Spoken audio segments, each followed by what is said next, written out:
Frederic Wehrey, we're talking about putting back together a failing state or a failed state, if you will. But was it ever a state in the way that we know it, Libya?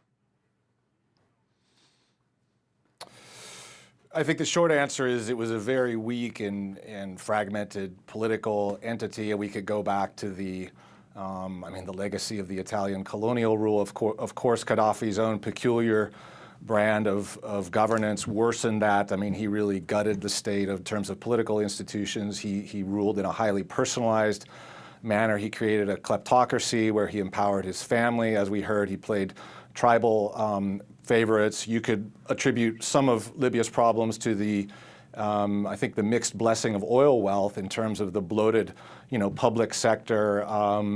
So again, we're looking at a generational problem, but I think it's important to underscore the false seduction of the strongman rule, that just this sort of nostalgia for going back to some authoritarian figure who will keep things in check, who will contain the migrants.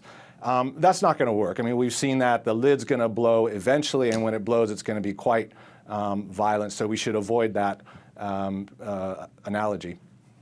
Catherine Norris-Trent?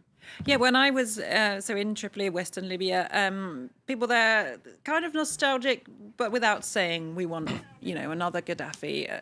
They stopped short. A lot of people, you can easily find people who will tell you spontaneously, like, before we had work, we had peace, we weren't dying, it wasn't such a mess. But when you say to them, so you're nostalgic for the Gaddafi era, they say, no, of course not. I mean, there's this real dichotomy between wanting law and order, recognizing there were certain things that were better before, but then also saying we can never return to that. So it's because we've seen in neighboring Tunisia, people saying when things have sometimes been chaotic since the Arab Spring, saying, there's a nostalgia for going back to the Ben Ali era when there's a strong man there. But of course, recent elections proved that's not the case. Right. So there's a nostalgia for security. There's a nostalgia for not living in a permanent state of civil war and chaos. But there's not a nostalgia, well, there may be among some people, but not a widespread one that I could find for Gaddafi himself. A lot of people say, no, obviously we did this to escape the dictatorship, but people are questioning whether it was worth it. A lot of people are questioning, given all the death and all the destruction, and the fact that now you've got Haftar, who